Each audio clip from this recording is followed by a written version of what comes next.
This is mainly about Gorbachev. As to why it failed.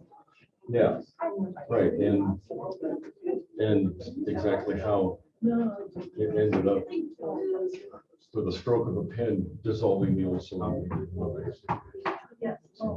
In reading the book you recommended, Secondhand Time, Yeah, the discussions are an awful lot about how the people are part of, I read the book, and part I remember is how the people did not like coming out of communism and into a pseudo capitalistic society. And like they preferred to live in communism as opposed to capitalism, even modified the way that Gorbachev had. well, yeah, we're gonna get into some of that tonight. But next week is about Boris Yeltsin Okay. and the 10 years of trying to overnight, and he called it shock therapy, go straight to capitalism.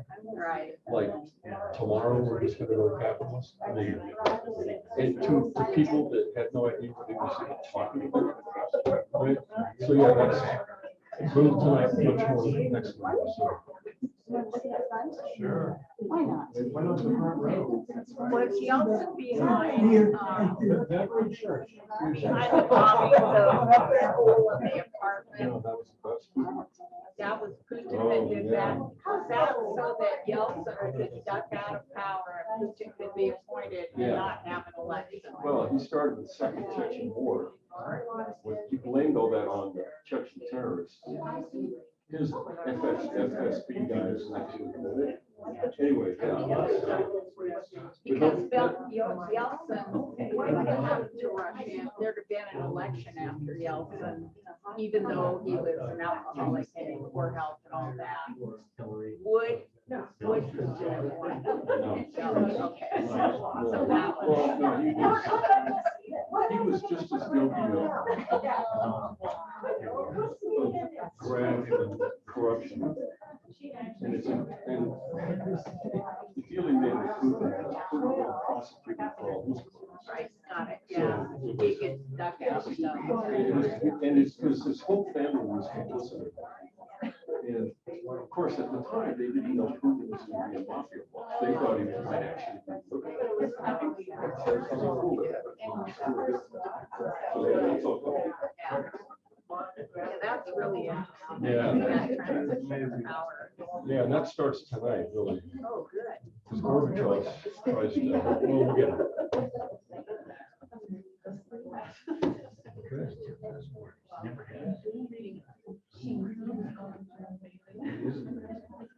No, we're not dodging a snowstorm. You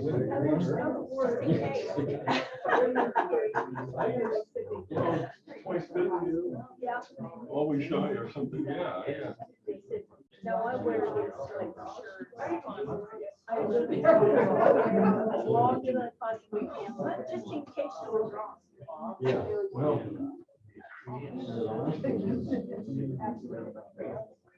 Yeah. I just hope we're done with all that. About this time, I just shut up. I've had enough. I need to start looking at flowers and doing things besides the snow show. And the horses are finally turning down my hay, and I've been trying to grab them. Oh, they're fighting the grass. Yeah, they're, Good thing. That's funny. when they finally turn their horses off, it's pretty good start. Of course, they did that the week before, and it's so you just still want They to get out there, call, look around. Yeah. They know. Yeah, they know everything. They'd rather be cutting the grass. Yeah.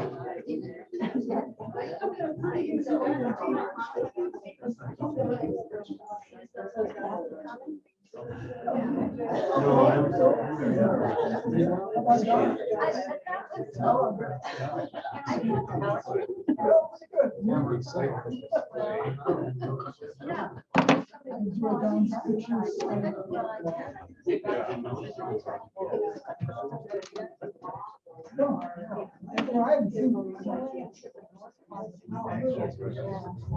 Warm, how's this? Filled out another two. Yes, but that's how this will. Hey.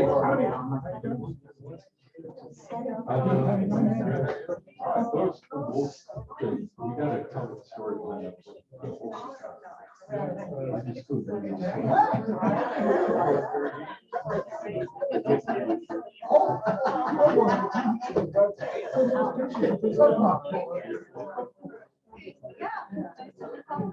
Would have been here sooner. Yeah.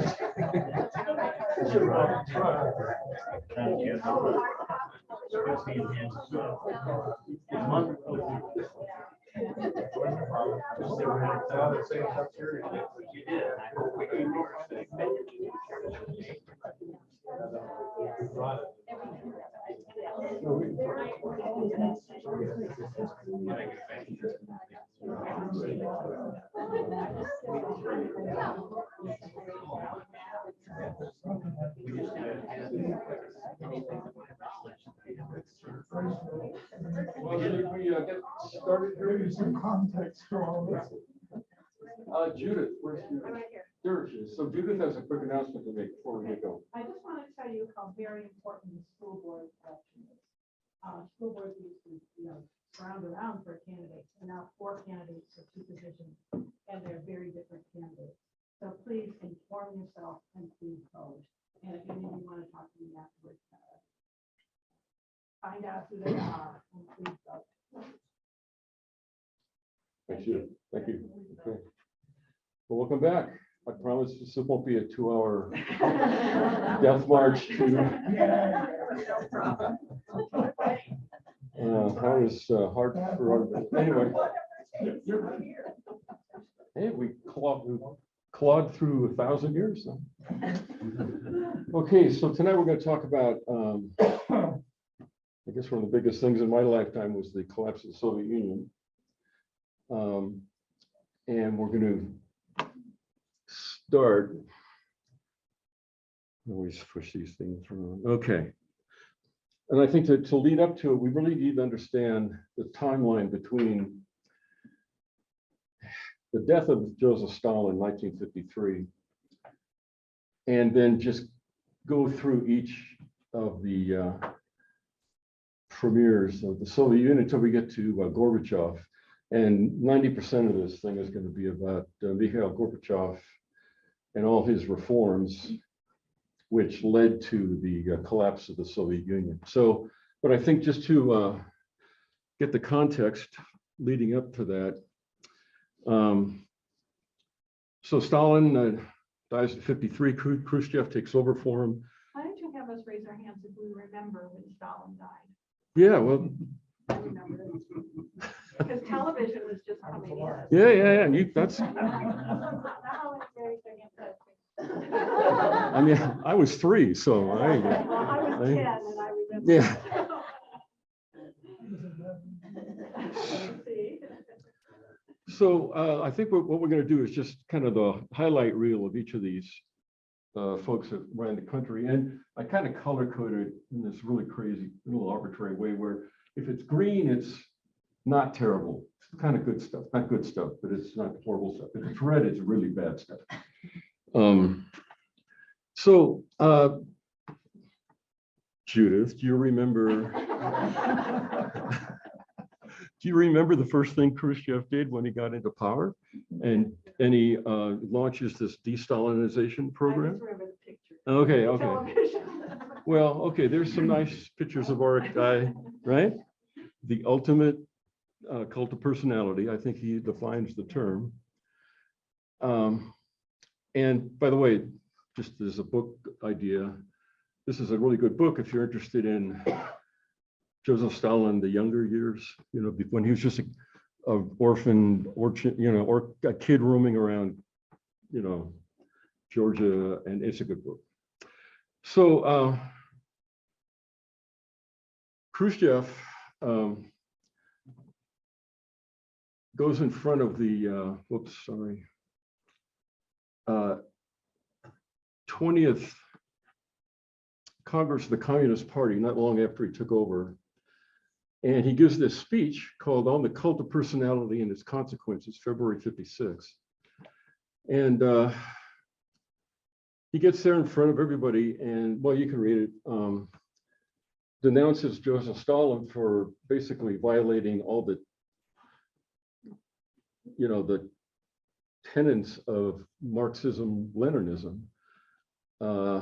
We let him, we elevated this guy to a god, basically, transformed him into a Superman possessing supernatural characteristics.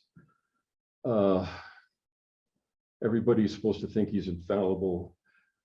Such a belief about a man, specifically Stalin, was cultivated among us. We were all complicit in this. And allow me to be the first to remind how severely Marxism, Leninism denounced every manifestation of the cult of the individual. And this was a big shock.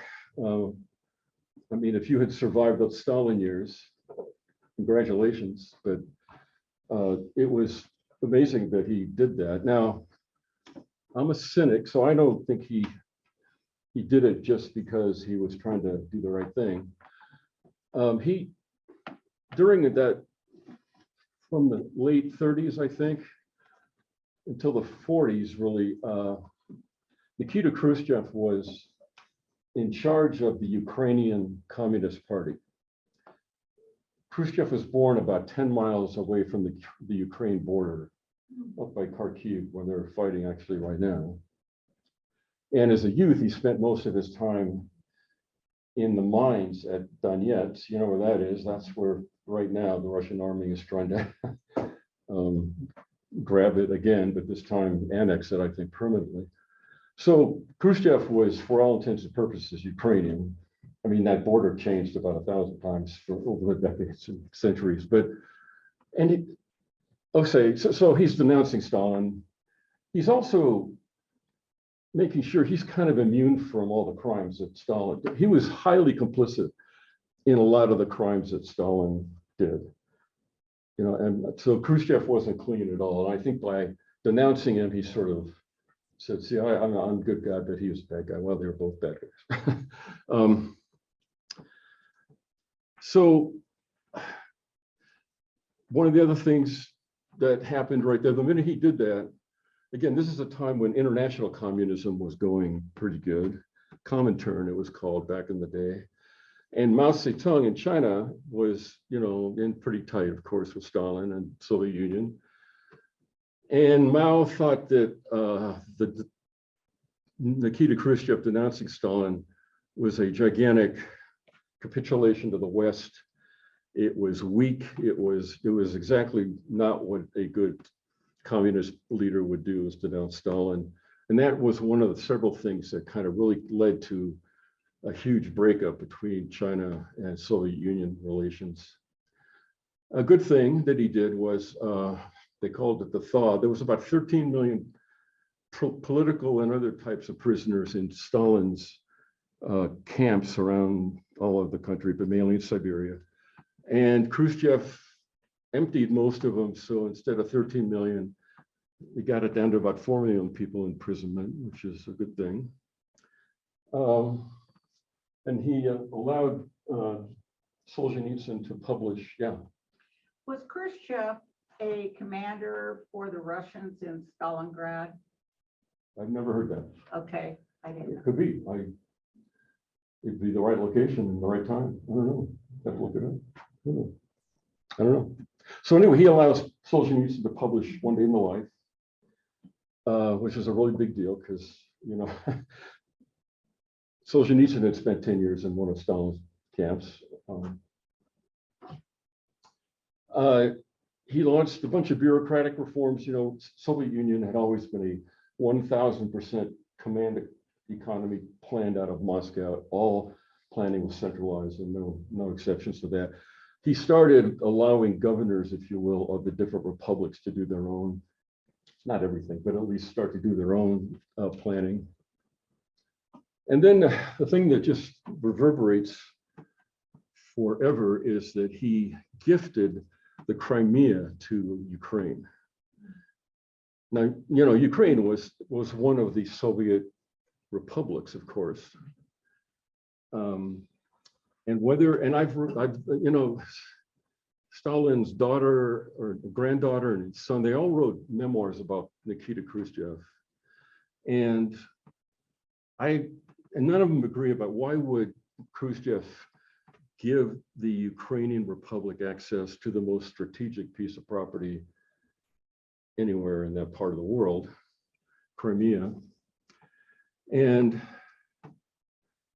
if you just look back now, you know, Crimea, you know, most recently, 2014, Putin annexed it.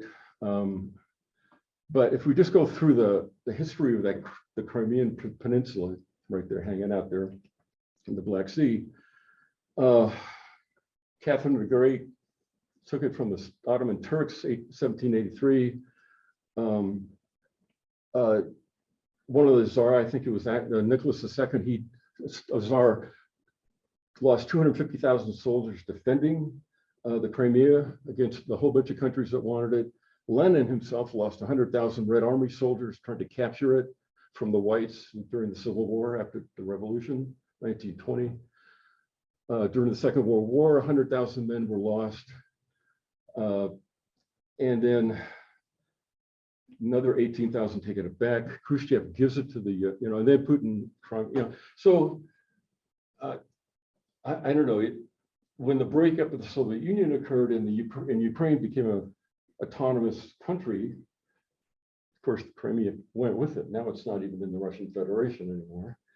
Now Vladimir Putin has to pay rent to put his naval assets there on what is now Ukrainian land. But that whole story started when Khrushchev just gave the Ukraine, you know, Republic Crimea. And I can't find any story about why he did it that doesn't conflict with every other story about why he did it. So I don't know why he How did it. many people there are Russian speaking? Most, Which Russian?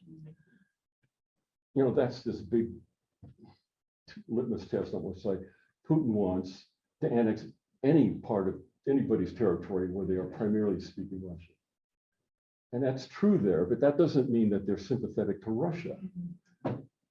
That's one of those myths that Putin just loves to hammer on. Russian speakers hate, they're being abused in the country they are in, because anyway, you know that story. Weren't they starved to death? You know, weren't the Crimeans starved to death during the purge when, you know, that it was indicated, at least in the book Badlands, when Yeah. they came in and they Yeah. starved to death the farmers to Well, follow their crops. Is that in the 30s? Yes. Yeah, we're going to get into Yes. that in the last, but that's a whole little more. Yeah. That's when about 7 million Ukrainians starved to death in the richest farmland on the planet Earth. So then he Yeah. filled it with Russians anyway. Yeah, right. But Right. again, this had happened over the centuries. Poland, I mean, everybody was there one time or another. He let people travel abroad. No one had ever been able to travel outside of the country before this. Of course, his reforms do what reforms always do, is the Hungarians and the Polish said, hey, this is cool. This guy's, you know, maybe we can get out of this Soviet, you know, the Iron Curtain. And so they had their own revolutions, which were quickly put down, but it's just one of those, you know, if you're a reformer, you got to get ready for unintended consequences. And so, and then the bad stuff, there's a whole bunch more than this, but Khrushchev created, we covered this a little bit in the very first session, but the most anti-religious laws ever, you know, in the history of the Soviet Union. Remember the one, like, for example, he would, if you were a believer, he would allow you to go to church or synagogue, but it was literally against the law if you took your children with you. You'd be arrested. The kids cannot enter a church. You can, okay, but no kids, none of your kids can go. I mean, there was a whole bunch of laws like that. Khrushchev put those in place. And you just mentioned the greatest famine, self-inflicted, personally inflicted famine in the history, but that's the sixth session, so wait for that. That's coming. And again, you remember this. I know you remember this, Judith. You know, I mean, you know, the Cuban, you know, everybody knows the story. And by the way, you remember the old story where he, at the UN, he had his shoe, and that was They didn't have Photoshop back then, but it was Photoshop then. He didn't have a shoot. It's one of those great myths that just, Leonid Brezhnev took over. And again, like all succession plans in the Soviet Union, it was a violent arrest him, house arrest, and, you know, banish him to his dacha by the Black Sea, and you never hear from him again. That's what happened to Khrushchev. Brezhnev comes in and basically bullet point undoes everything that Khrushchev had done. He totally rehabilitates Joseph Stalin.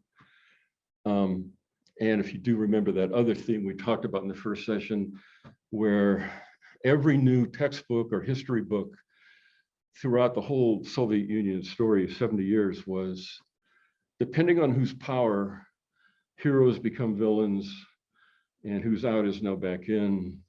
And, you know, how do you believe? And well, you know, during this phase, history books were denouncing Stalin. Now the new history books are saying he's a hero, he beat Hitler. You know, I mean, that's that, you know, if you want to kill somebody's culture, just keep doing that to the people. You know, you re-centralized everything back the way it used to be, centralized planning.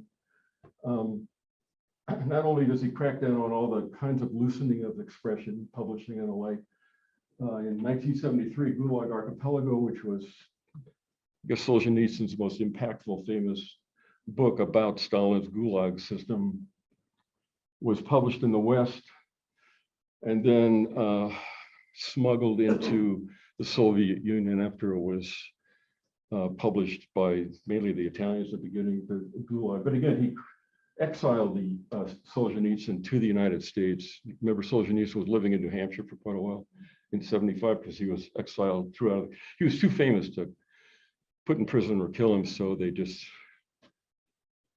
he tried reforms. And when I was there, going to school there, that's why we waited for 2 hours for a loaf of bread, because everything to do with corruption, shortages, just got worse and worse under Brezhnev. And despite the fact that Ukraine is the breadbasket of the world, at that point, they had to actually, America provided a huge amount of grain to the Soviet Union. And I don't understand that, unless the Ukrainians just burned it in the fields before they let the Russians eat it. And they told us that when we were there. He had to get financing from Germany. The first primitive computers were coming out, and we were jumping all over that. And Brezhnev banned them because he was afraid they could be used against the country. He got way behind. Brezhnev doctrine, well, remember the Czech uprising in 1968? You might remember that with, well, here.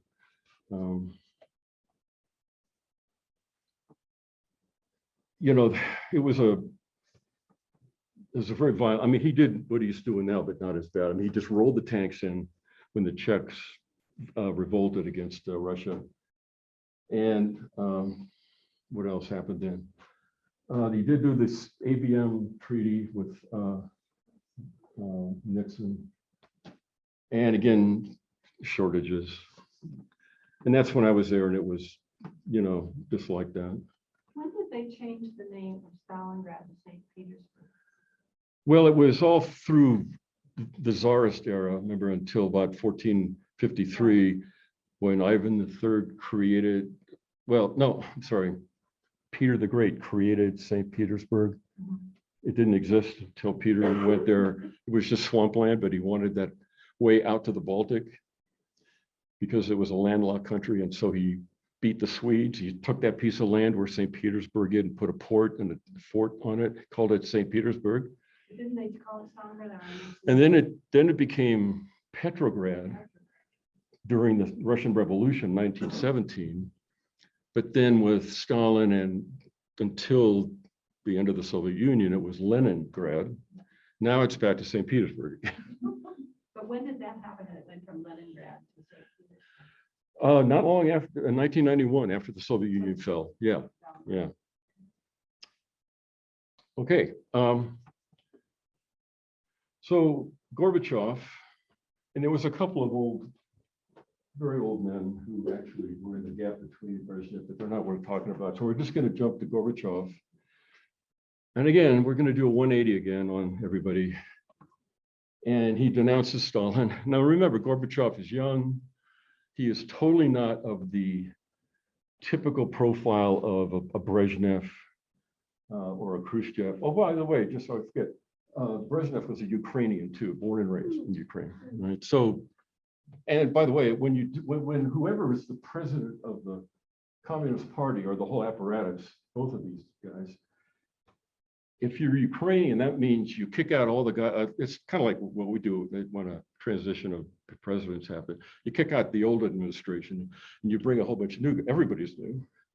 And in both cases, the top of the Soviet system, Russian Communist Party, became 98% Ukrainian. Now they were true believer communists, but everybody's heritage, like Brezhnev, was Ukraine. This is one of these little things about Ukraine that is just interesting, I guess. Okay, so one of the most impactful things that Gorbachev did regarding denouncing Stalin was he allowed, or actually encouraged, the creation of a human rights organization called Memorial, and that's what that says. Started, now remember, Gorbachev took over in 1985. In 87, this group Memorial was created. And Memorial was dedicated to a lot of things, but the main thing we're going to talk about is not just sort of denouncing Stalin, but actually documenting all of Stalin's crimes. And an example of that here is just a few miles outside of Moscow.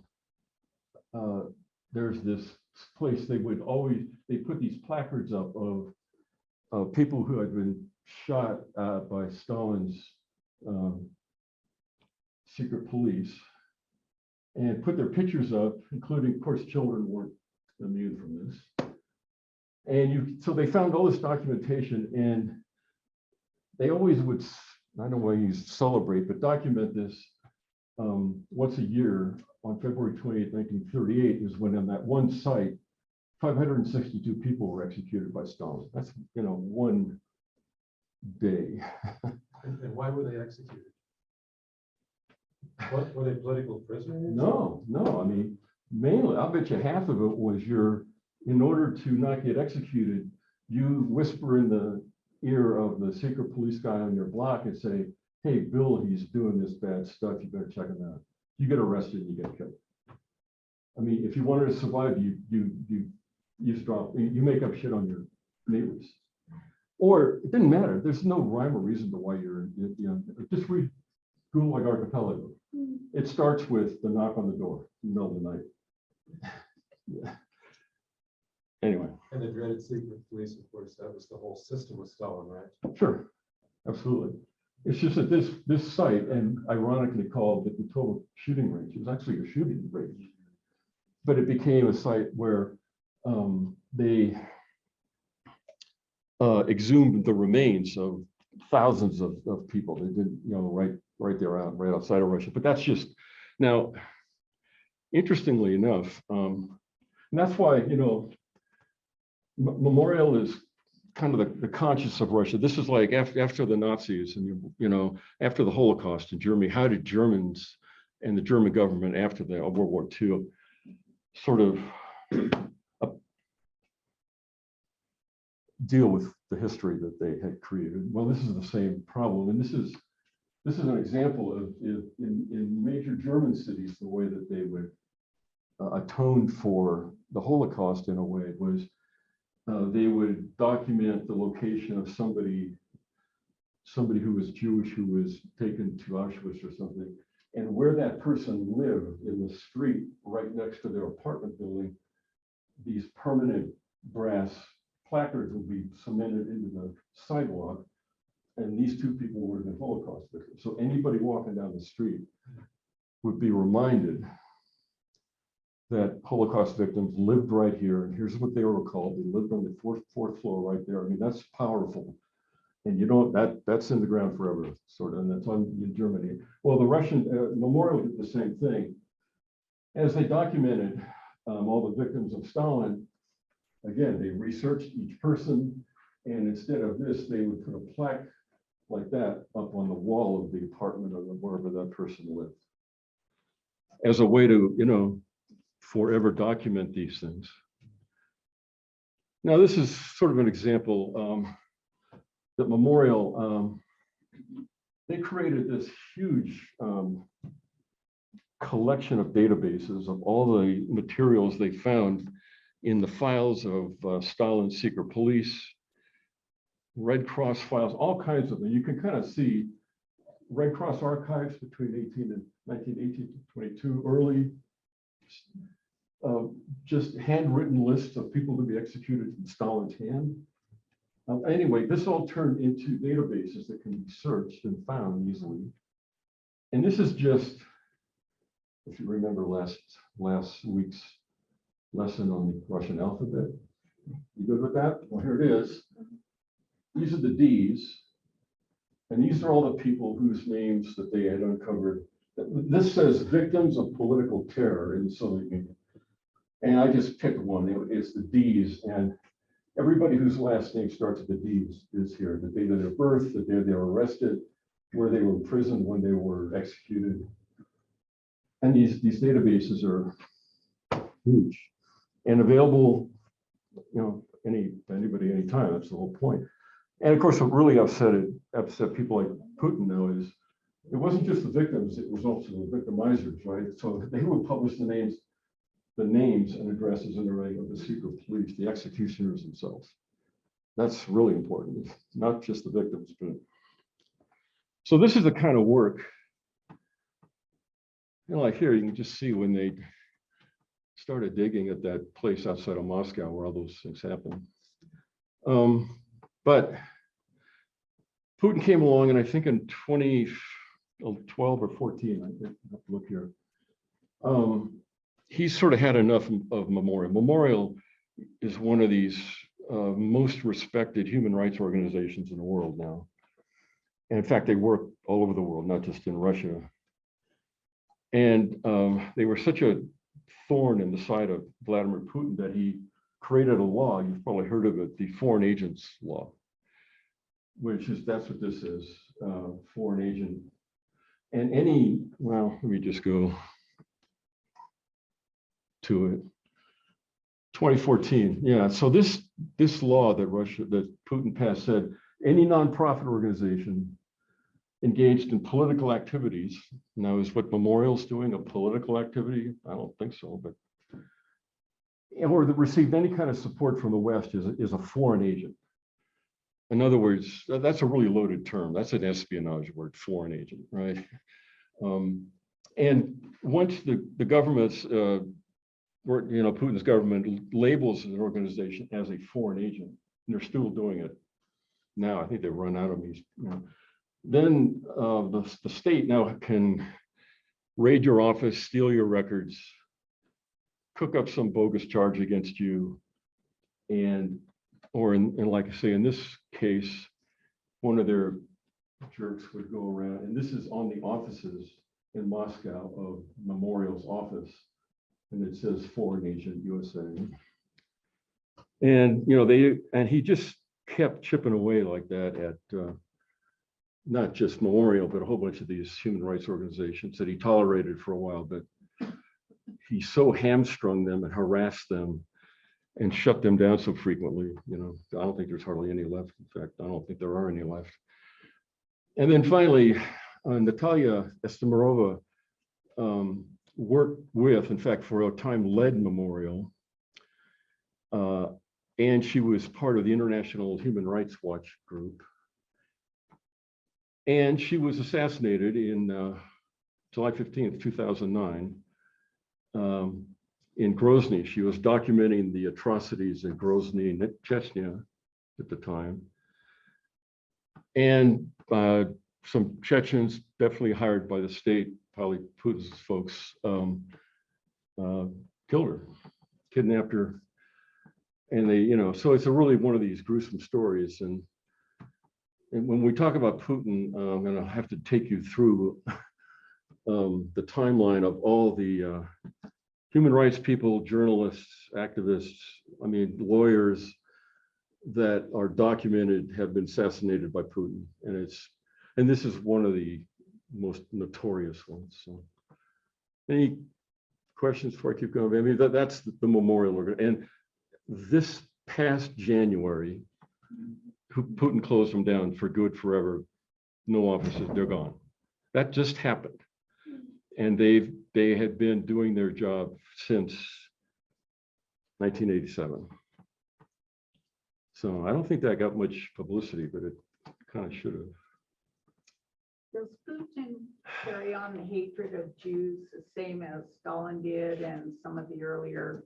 No. I don't think so. I never hear about that anymore. I don't think so. Did he do this? I mean, it's just like when I get up in the morning, I decide, am I gonna, do housework or am I gonna go play and hike? I mean, it sounds like he didn't have a master plan, ABC. Who? Putin, Putin or Gorbachev? or Gorbachev. yeah, I'm sorry. That's the next Okay. thing, getting right to it. And you guys remember this, right, Judy? Glasnost Perestroika, which we're going to get into in some detail in a second, and which triggered basically the loss of all the Eastern Iron Curtain countries, right? I mean, but we'll get to that. But some really bad stuff happened under him too. The Afghan War was started. That was a big problem. Chernobyl happened during Gorbachev's time. Inside of Russia, his reforms will create a whole bunch of secessionist movements, most notably the Chechen, revolts and others around. And a whole bunch of stuff economically we'll get into. So now this timeline stops there. Now next week, we're talking about Yeltsin and the 90s. And then the week after that, Vladimir Putin gets center stage. And what's not shown here is the sixth session is strictly about Ukraine. Its history and how Ukraine fits into all of this other history of Russia. Okay, so Gorbachev takes over in 1985. He was premier until December 26, 1991, which is the date the Soviet Union was formally, legally dissolved forever. And he comes off, if you think about, remember him chumming it up with Reagan all the time, and Reagan, Mr. Gorbachev, tear down that wall in Berlin, right? Under that whole era with Reagan, you might have the impression that he's a really, kind of radical reformer, but he was actually, even to the bitter end, he was a devout Marxist. He was educated in Western politics and economics, but well, you can read the quote here. He still believed ardently that the Soviet communist system was corrupt, but fixable. It could be reformed. And he did not want to, well, he's still holding on to socialism and public ownership. Remember, in the Soviet Union for 70 years, everything was held by by the state. There was no private ownership of anything, anywhere, anything. Everything was owned by the state. But he still thinks that he can keep those kind of things in place, but kind of unleash, this economy in a way that had been corrupted. And then, he very much like Khrushchev, what he had done in 1956, he addresses the Communist Party Central Committee and he says, we stole from ourselves, took and gave bribes, lied in our reports and newspapers, from high podiums, wallowed in our lies, hung medals on one another. Everything is rotten. It has to be changed. Now that's brave. I mean, well, but and again, I mean, Khrushchev did it, but he was denouncing one man. Here, Gorbachev's denouncing the system, and everything about the system is rotten. And I love that word because, that's. And at the end, when he was finally deposed and writing his memoirs and stuff, he realized way too late that he spent too long trying to reform the communist system and the Communist Party instead of replacing it with something else. Now, Okay, I just got hung up on that sentence, everything is rotten. Now, it stands to reason that if I have an apple in my hand and it's rotten, it didn't start out that way. I mean, it came off the tree pretty good shape, but now it's rotten. So if he was here, I'd ask him, hey, Mikhail, so what was the plan here? You're saying the whole system that you inherited was rotten, and no doubt, there's no arguing that it was, but when was it not rotten? When did it rot? When did the rotting start? Under Stalin? It just didn't get rotten one day. And so how did that happen? And is your intent to, because it's rotten, throw the apple away and just start all over again? Doesn't look like it. He's trying to fix things. Or are you trying to reach back into the past from when it started to rot and then, undo all that? So I don't know, very confusing to try to figure out what this means. So the only way I'm trying to get my head around that was to kind of go back in time. And we haven't talked, remember, we skipped right over the Russian Revolution with this guy. We haven't talked about Lenin yet or any of that. We're going to do a lot of that when we get to the Ukrainian session down the road, but I'm afraid we have to go back here for a few minutes and try to answer the question, when did the whole Soviet system start to get rotten? And was it ever not rotten? I was just obsessed with that sentence, sorry. So let's go back in time to the birth story of the USSR. And this is like not only the Cliff Notes, but the abridged first introductory page of those Cliff Notes about the Russian Revolution. We're not trying to, we could spend 10 of these sessions on the Russian Revolution, right? And the Civil War and all that, so too huge. But let's just try to figure out how things got rotten and when it happened. So think about USSR. What's the first S? Soviet, Union of Soviet Socialist Republics. So what does Soviet mean? Does anybody know what that word means in Russian or what it means in English or Russian? Soviet. What's a Soviet? Yeah, I didn't either. So a Soviet in Russian is an elected town council. That's the closest analogy in our world I could think about, an elected democratic town council. And before Lenin ever really got into this, in March of 1917, now by March of 1917, there had already been one revolution against the Tsar Nicholas II in 1905, where they finally convinced Nicholas that unless he wants to get put up in front of a firing squad, you're going to have to change, you're going to abandon the old Tsarist autocracy system, lock, stock, and barrel, and you're going to put a democratic system in place. That happened in 1905. It's called the Provisional Government. And Nicholas had absolutely no choice to agree to it.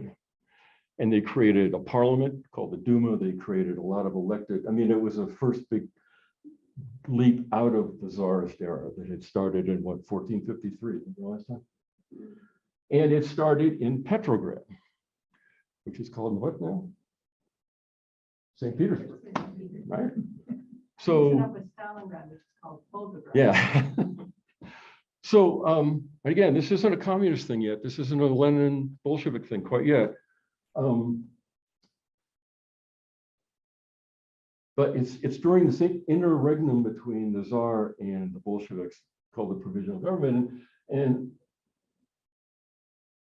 the people of Petrograd decided to create a Soviet. And this is some of the words out of the declaration that they put on all the walls in the city of Petrograd, again, St. Petersburg, Leningrad, same thing, saying, okay, this is their goal, this is what they're doing.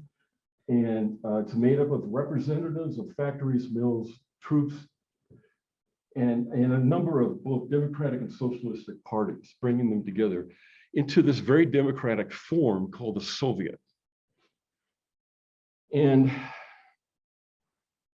this was saying the old provisional government is failing, and it was. It was a nice try. It got rid of the czar's influence, but it was full of half measures that didn't work. And all the people that you think about that would be interested in the Soviet, revolution are the troops, the military, all the radical and non-radical socialist parties, and the people working in factories and peasants in the field. And so they create the first Soviet. And I just wanted to make sure that you understand that it reminds me of the birth story we talked about of Kiev in 988, where the first origin story of Russia was a democratic elected government, had nothing to do with autocracy for 400 years. Well, it just seems like there's this big circle of life thing where here we go again. And now we have the first creation of a representative democracy made up of different parties, groups, factory workers, and all the workers that, Was it Czar in charge from 05 to 17? No, a guy named Kerensky. It was a president, basically. The Tsar was inert. But they fought in World War I. Yeah, big time. And they're still going to fight in World War I, right? Absolutely true. So again, I'm skipping so much here, but let's just play it out to find out where the rotten apple lives, because that's the only thing I'm trying to get to here. In April, all this time, before this, Lenin had been exiled and had been in Switzerland, writing all his Communist Manifesto kind of stuff based on Marx and everything. And after this big step in Petrograd, where they created a Soviet, Hitler jumps on a train to Russia. And his mission from the beginning is to pick the right moment for his new little, still minority party called the Bolsheviks. And Bolshevik means majority. Bolshoi, the Bolshoi ballet is the big ballet. Bolshoi means big. The Bolsheviks are saying we're big, and the Mensheviks, Menshe in Russian is small, minority. Anyway, he wants to find out, he wants to eventually take over the Petrograd Soviet, because this is the big opportunity for the Bolsheviks to start to seize power. And yet they're a very small fish in a big pond so far. And he does seize power of the Soviet, and there are many Soviets being formed, not only in the big cities, but all across Russia. There are Soviets being created, town councils. There's no czar or no autocrat to stop them, and everybody wants this form of government. And Lenin, again, the opportunist, seized the power of the Soviets by promising this stuff.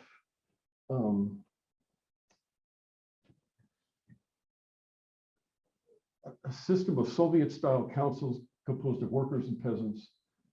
He offered up the 8-hour working day, worker-elected committees to run factories, and a coalition government made of multiple parties. Almost the same thing that Petrograd first Soviet promised and said they were going to do. But he goes further. His big pitch, if you had a big poster, would say, I'm for land, peace, land, and bread. Peace meaning we're going to get out of World War I. By that time, it was over anyway. All the troops on the front had mass deserted back home pretty much anyway. And he promised land to the peasants. How many times have we heard that before? In the 18th century, 19th century, never happened. Remember, Nicholas II emancipated the serfs, but not really. Then they assassinated him before. Anyway, here we go again. Peasants get land. And bread, because the food shortages people were starving in the streets in places like Petrograd and Moscow. The whole food supply chain had broken down by that point. So with that promise, and I guess Lenin, if you read it, very charismatic guy, he knew how to fire up people in gigantic crowds. And he was able to collect together all of these Soviets with the same promise of the original Soviet. It's a system of Soviet-style councils composed of workers and peasants. Great. All the while, Trotsky, we talked a little bit before the thing about Trotsky, is planning the coup. When's the coup going to happen? When are we going to get through with this charade as communists and as Bolsheviks and take over? And of course, that led to the 25th of October when there was a moment where the Bolsheviks stormed the Winter Castle in downtown Leningrad, Petrograd, and basically deposed the old provisional government and everything to do with it, and declared them now running the Soviet Union, what would now, late in a few years, be called the Soviet Union.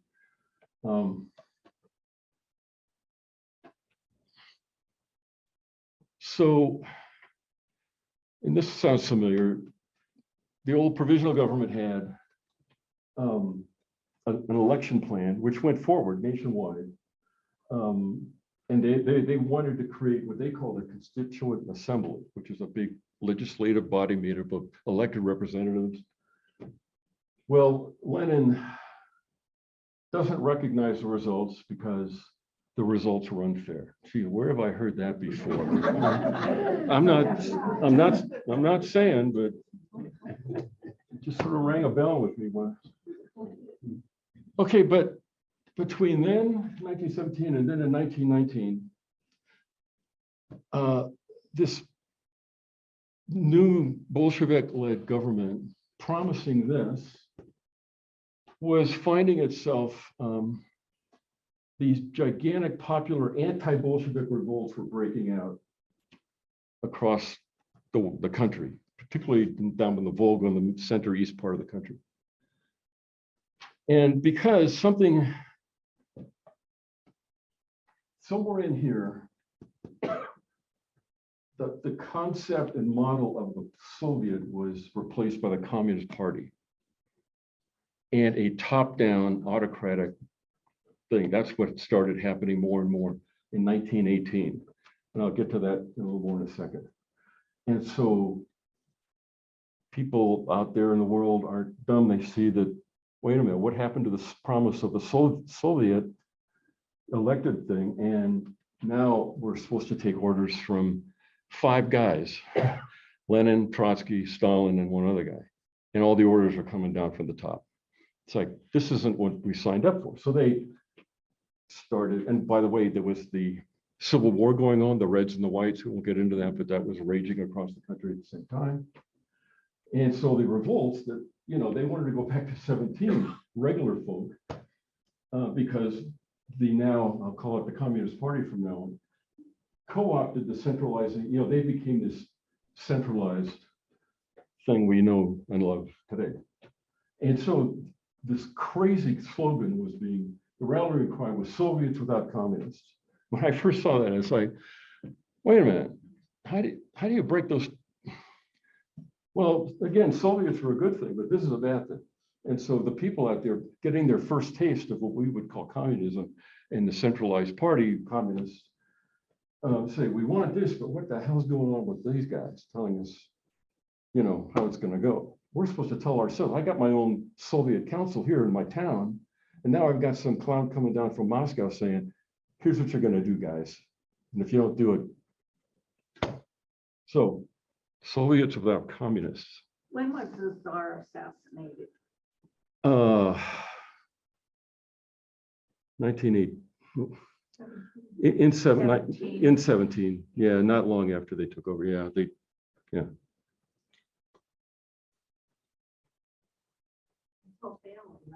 Yeah. Yeah, they really botched it up too. It's gross. You don't want to know. Yeah, no, like everything the communists touched, they screwed that up too. So in 1918, there's this, you know, we've heard this term ever since we were old enough to hear something about Soviet Union, the Politburo. Well, it started out as 2 words, political bureau. And these are the ideologues who are dictating and defining what communism, the communist workers' paradise is going to be and how to get there. And instead of having all these Soviets who are kind of self-governing, self-regulating groups all over the country, now you've got the Politburo created with Lenin, Trotsky, Stalin, and another founder. And what happens when you create a party? This is political, the top dogs of the new Communist Party political organization. What happens is client patronage starts to happen, right? So if you go to work for Trotsky and you want to be the, I don't know, guy in charge of the post office system, I don't know, pick something in the government. Trotsky is going to pick not the most competent guy, but the guy that's going to protect him, a patron, right? I mean, that's how patronage works. You dole out government jobs to people that are your allies and who will support and defend you, and their actual competence, not such a thing, not such a big thing. And so instantly they've created a really nasty political thing. Now this is a bunch of words, but it's worth reading because this sums up where the rot is that Gorbachev identified in 1987. Right, so party membership. Well, I'm not going to read it. Just read it if you can. If you can't read it, I'll read it. But this is the definition of rot. And again, every political system is, not immune to this stuff. Is this when a lot of bribing started that Yeah. carried on through to? Totally. Yeah, okay. It becomes a mafia state right here, right in. It went from a representative Soviet model, Soviet in that term, not the way we think about it in the Soviet Union board. And just like that, 12 months, it's all it took was to create this mafia state. And this is like that other thing we did last week. Remember I talked about, was it 1533, the Pope in Rome sent an emissary to Ivan the Terrible? Yeah. To report back on what's going on with this new czarist thing in Russia. Reports back to the, remember that? And he says, well, he made, the czar gives and he takes back whenever he wants. And the richer you are, the more scared you are, because the czar can take it all back any minute. There's no, and this is the same thing. This is just a pure mafia state. And if you were to ask me to define 2 or 3 sentences to define Vladimir Putin's mafia state, it would read verbatim the same way. But this is 1918, and we're already in rotten apple land. Okay, Was the bribery? that's how long it took to go from Marxist Leninism and the workers' paradise, all that, to basically the trappings of any elite ruling class. Now they're just another bunch of ruling, corrupt, whatever. Okay. Was Gorbachev in as much into the bribery and mafia behavior? Not at all. No, and we'll see it here in a minute. So anyway, I just said what this says, which is now, people of Russia see the Communist Party, whatever happened to liberty, equality, and socialism, now it's just a bunch of gangsters. They're just totally on the take. They're ripping off the place big time. They live in luxury houses. They are the privileged class. You need a doctor. You're a regular guy. You don't get a doctor. You're on your own. If you're in the party, you get the best of everything, right? You go to special stores where you can buy fruits and vegetables. Normal folk can't get in that store because you don't have your Communist Party card in your wallet.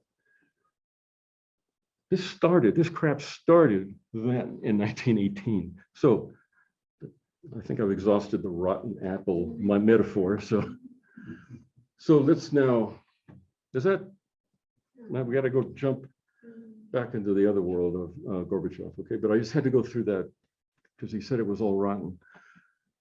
And I don't know if he really knew it was rotten, like from the very beginning. So. But that party membership, that whole concept, of course, went into Nazi Germany with what Hitler did, in terms of all the advantages, of course, for to be part of the party. Yeah. Yeah. And welcome to Putin's land. I mean, yeah, again, it's a privileged class. And It it's, allows for graft and corruption big time. well, again, it's a top-down patronage system, right? And that's exactly how those things work. It's not unique to Russia. This is how it always works everywhere when you create that model. So Gorbachev, back to him. So the first thing he does, he did this thing called perestroika. And he wrote a nice book about all this stuff. And he wants to create what looks like an oxymoron to me. A socialist regulated market economy. Is that, did those terms, did those words fit right? I don't know. I see right off the bat, that sounds problematic to me. Socialist regulated market economy. And what he wants to do, he's got his heart's in the right place. He wants to have decision-making, not so much in the centralized halls of the Kremlin where all planning is done and only there. He wants to give plant managers some leeway to do their own thing. And he's trying to create a notion of individual initiative. And if one thing we knew about the Soviet Union was initiative was not only not existent, but it was a kind of an evil thing, right? If you're taking the initiative, you're somehow, diluting the collective, right?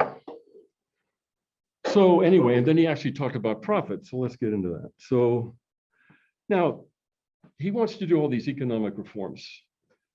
And this is kind of the punch list I think you normally see when you want to do that. So first thing you do is got to generate a concept of private property.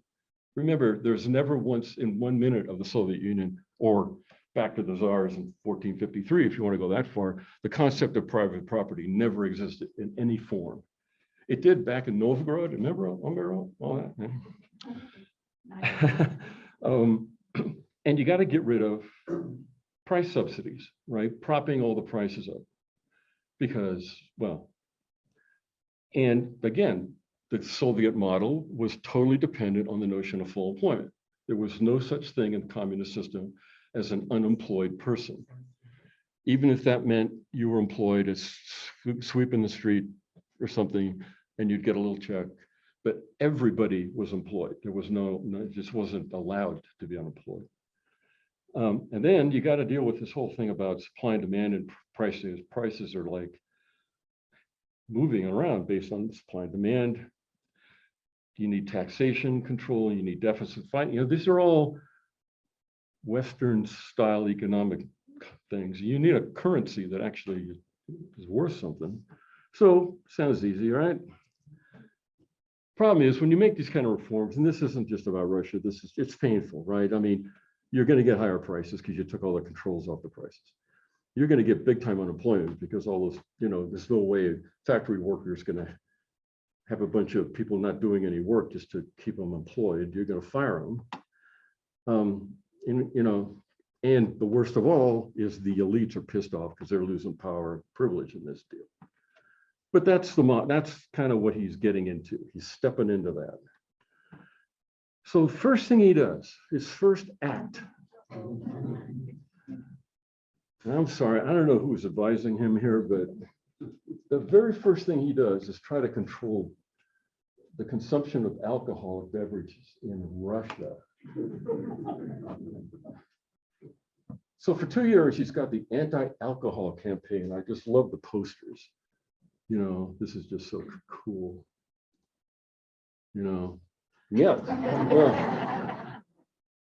no, I don't want that shot of vodka. No. I'm with the program. Yeah. Where are the potatoes? I mean, come on, right? Oh my God. Yeah. I'm sorry, but this is crazy. I don't have to tell you what happened. We went through prohibition. There's nothing else. I mean, just black market, organized crime. They lose billions in lost taxes. Alcohol consumption, of course. It only lasted 2 years, and he had to bail out of this program quick.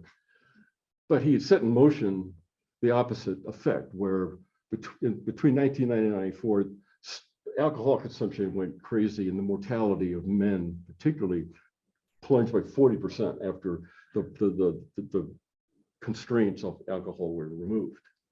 It's like everybody went crazy drinking again or something.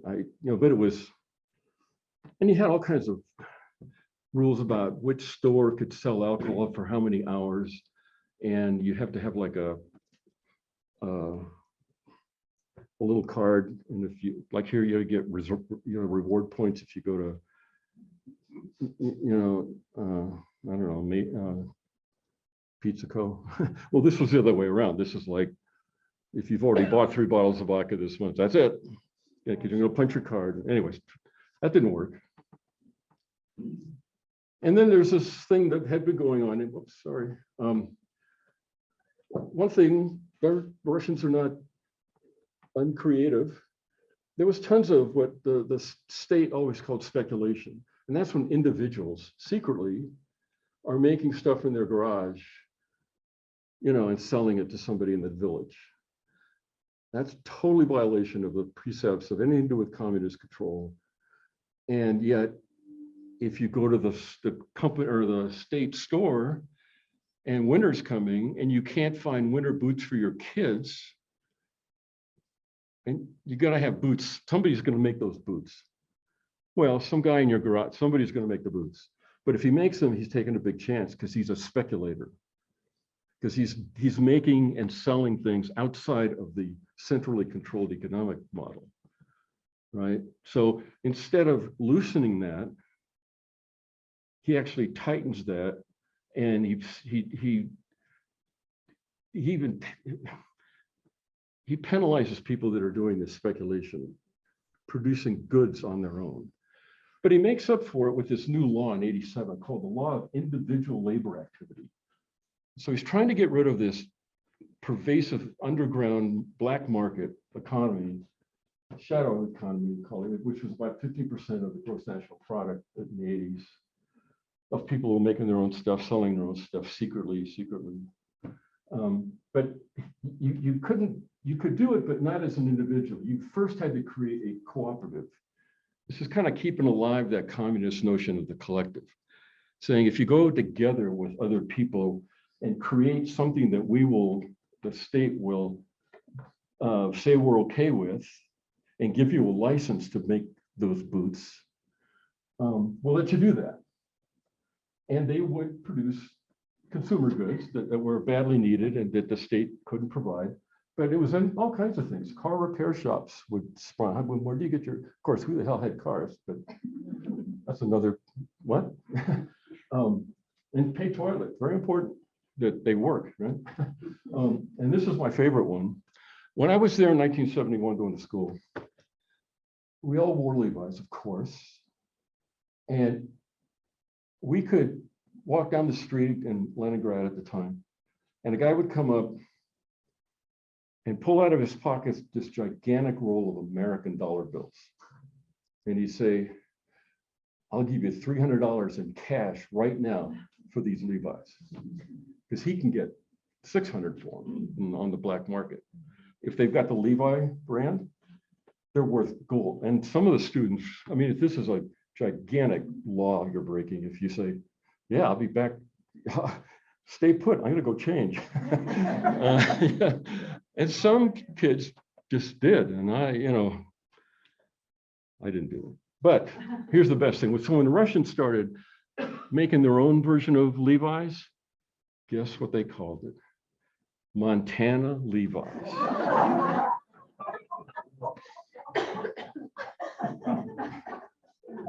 First of all, how do they even know where Montana is or what? I mean, right? Original quality, and it's in English. You can't read this. You can speak English. But instead of Levi's, Montana, Anyway, I just thought that was priceless. So this is how they would compete with your, you just can't make this shit up. And so these legalized small kind of cooperative businesses were free to decide what to sell, what to make, how many people to hire, and they had to live with the expenses, pay the wages themselves. Every one of these things is like radical new, never been done before. People have always been paid by the state, and And there were no taxes like that. But this is Gorbachev's way to introducing free enterprise. Now and again, it had that kind of collective cooperative thing, but that's okay. Well, then he decides, okay, so we're gonna, but if nothing else, we will kind of knock down the shadow black market economy, because now it's kind of out in the open. Okay, and that was good. But then he creates another law, and this one's about state enterprises. Now we're talking about big state enterprises, coal mines and tractor factories or whatever. And instead of a bureaucrat sitting in that one big building in the middle of Moscow where all centralized planning occurred that said, this is exactly how many tractors we need this year and for the next 5 years. And the 2 factories that make them, one of them, by the way, was also in Kharkiv in the Ukraine. Everything about how many tractors and where they went and where the raw materials came from to make the tractor and where they were eventually distributed across the country. Up until this moment, every single bit of that was dictated out of an office in Moscow, nowhere else. So now, I don't know, the Ukraine or the Kazakhstan Republic could start to, the central government would just give them a pot of money and say, we'll let you guys in your factory in Ukraine start to allocate your budget independently. We're not going to oversee everything, exactly how many things you make. And you know, Moscow is now trying to give them more leeway in terms of manufacturing. But all the price controls are still in place. It's not like they could set the price of the tractor. The price came out of Moscow. But it's very vague. This law, if you read it, it's not clear about what prices they're going to pay for raw materials, and then later they actually removed price controls, and of course inflation took off, and then the state had to subsidize these burgeoning new little factories running their own state, but they had to subsidize them again. So that was kind of a mixed bag. And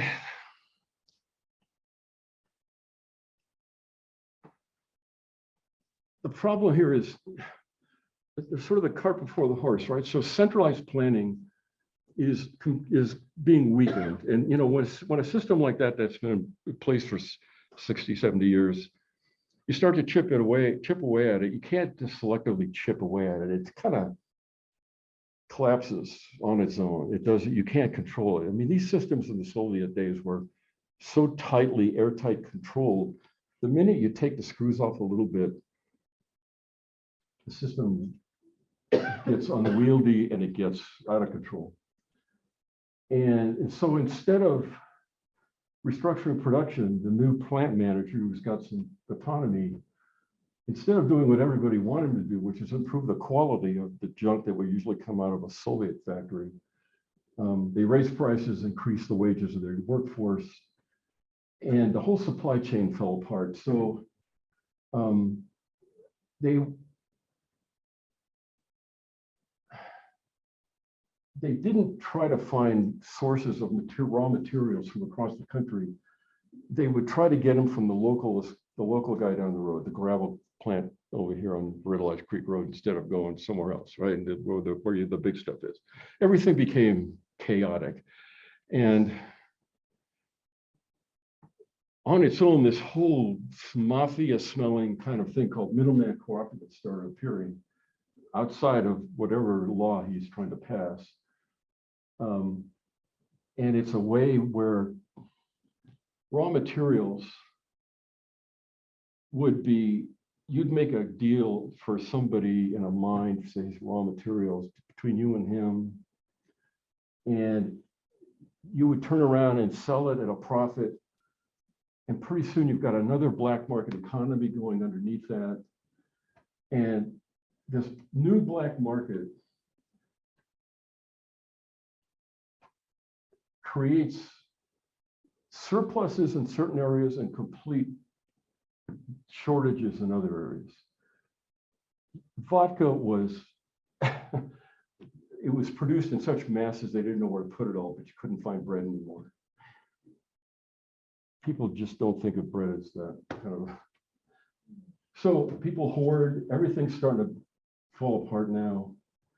The average Moscow home keeps 19 pounds of sugar in 19, because you may not see sugar again for 5 years, right? Because you don't know where it's everything is spinning out of control. And now, again, what happens in a system like that, where there's no government controls anymore, it's kind of a free-for-all. Who steps into the void? Well, you know, the guys that bribes and protection money. It's like, well, if you make this deal, I'll get these guys to protect us. I mean, this is just pure mafia stuff happening. And people are creating informal networks, you know, well, I can get this stuff from my boots at this place. And hey, but the government's out of it. They went, and worse, each city and republic, because it created these shortages, they held on to everything they produced, and nothing got distributed to the big cities. So they would like take care of their own Carbon County population, but do you think they're going to send that stuff to Montana or have that stuff go back, I mean, to some other place? No, they're going to keep it here because, you know, it just makes sense at that point. And it just created these huge shortages. The whole thing fell apart. And to the point where food aid, medical supplies, all had to be coming in from the West, most of which was also diverted to the black market. And by 1990, the government's lost control. And what's missing here, right? So what, if you're trying to, for example, move from a totally airtight, centralized model and start to mess with it and split it apart, before you have any concept of legal, right? What is not in the game yet? Laws, rules, institutions of a market of economy. We just take it for granted. We've got it, we've had it forever. What's ownership mean? What's the legal notion of ownership, property rights, taxes? There wasn't a taxation system. There were no commodity exchanges for corn or anything else like we've got.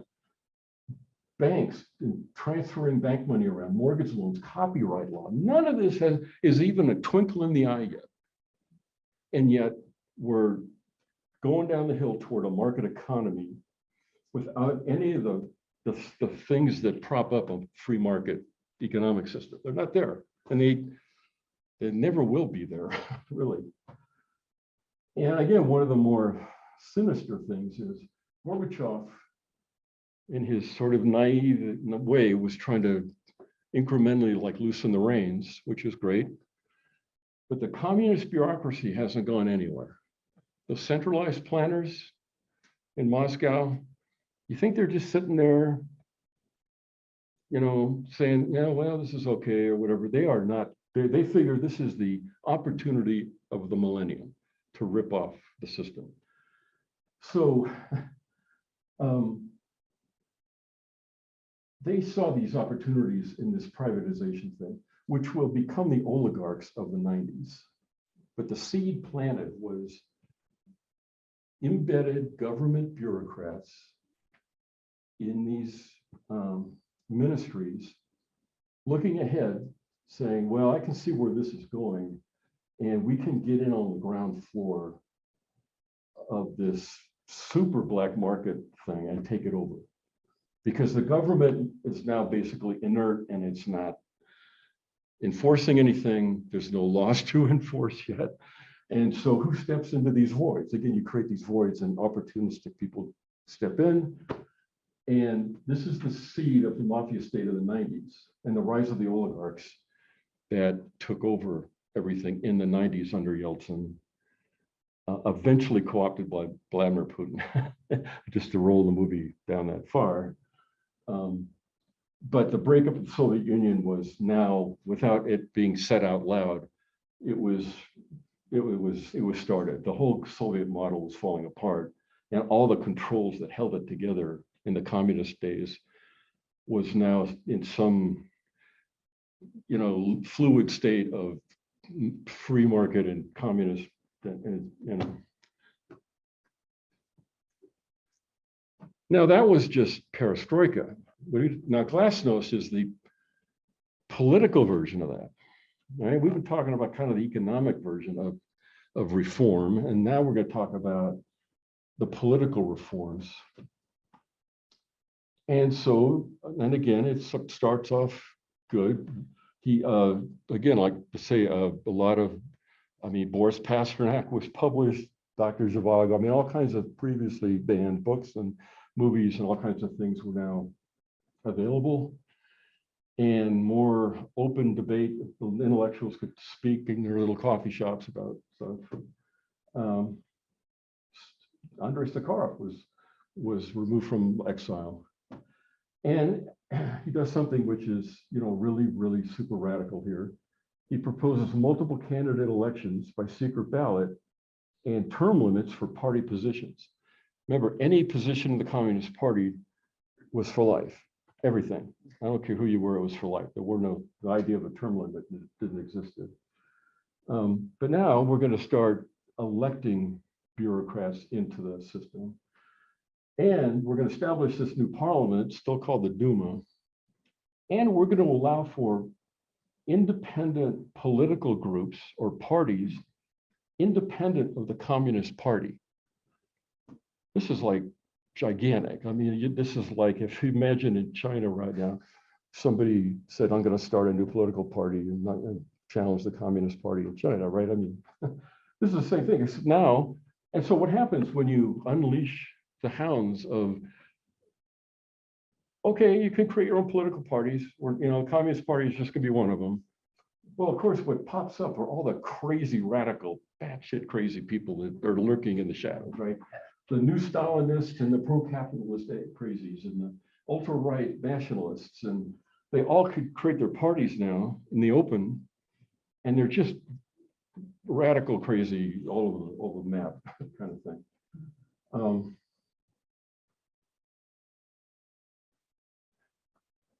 Now, typical reformer problem. Underneath all this craziness, you still have the Communist Party apparatus and the hardliners who are just waiting to stop it and reverse it and go back to the old days.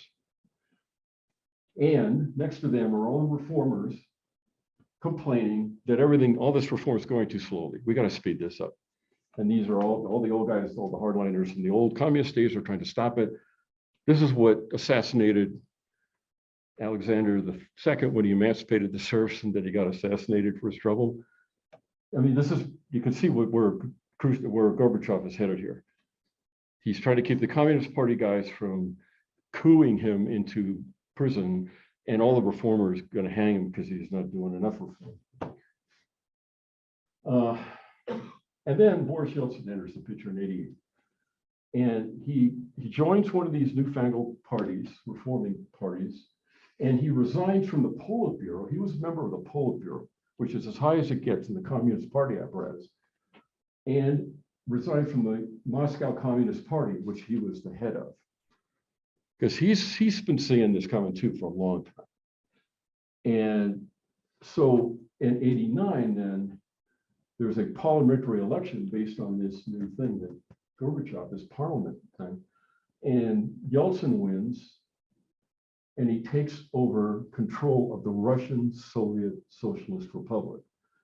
And just to keep the terms straight, this whole idea of a republic in this whole model is, so the Soviet Union was made up of 15 Soviet socialist republics. The Ukraine was called the Ukraine Soviet Socialist Republic. And the Russia Soviet Socialist Republic was the biggest and baddest. But the Ukrainian one was the next richest and the next largest Soviet Socialist Republic in the model. So when I just said Yeltsin just had this election, and as a non-communist was elected in charge of the big red one here, the Russian Soviet Socialist Republic. Now you have a non-communist running the biggest republic in the whole thing. Was there a constitution or anything that set out all these? Yeah, I'll show you that in a minute. Yep. Hold that thought. So again, just to repeat, I mean, he popular vote in that republic, and they elect him president of the Russian Republic. Now, what's happening out there in these republics? Most of these republics are ethnically different from the Russians. I mean, the Kazakhstans are largely Islamic, and from that part of the world, Iran, they're right on the border of Iran, and they're starting to agitate for their own independence. And they want, I mean, Yeltsin just pulled it off. They want their own independence from the Communist Party. And so they start on their own taking control of some of their own industries, and they stop paying taxes to the central government, whatever that is now, the central government.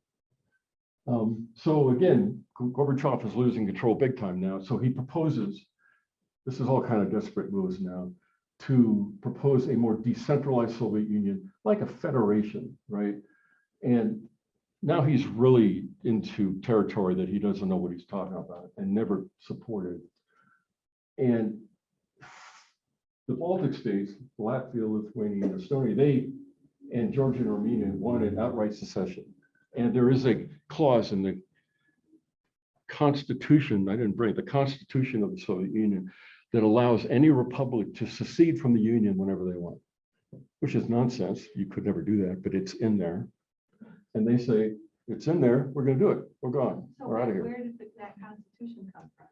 It was written in 1922 with the original Bolshevik Revolution, like that wrote, yeah. And right from the beginning, they said, yeah, these republics, they could secede. Of course, they couldn't under communism, but the book says that. Yeah. Okay. So then, in March 1991, Yeltsin puts this referendum in front of all the citizens of the Soviet Union called the Referendum on Preserving the Union. And it asks one question. And by the way, this is the first such referendum, a referendum of its kind, the first and only one in the 70-year history of the whole Soviet Union. First time any citizen could vote on anything was this. And here's the question that was on the ballot. Yes or no? Do you consider necessary the preservation of the Soviet Union, socialist republics, as a renewed federation of equal sovereign republics in which the rights and freedoms of an individual and any nationality will be guaranteed? Yes? No. And now he's saying, do you want me to preserve the Soviet Union and keep it intact, but grant all these new rights and freedoms, but retain this thing called the Soviet Union of Republics? We're not going to disband it. 71% of the people, of the 200 million people that cast their first vote for anything ever, say we want to keep it. But don't forget the freedom part up here, because you said, we'll preserve it, but your rights as an individual will be guaranteed.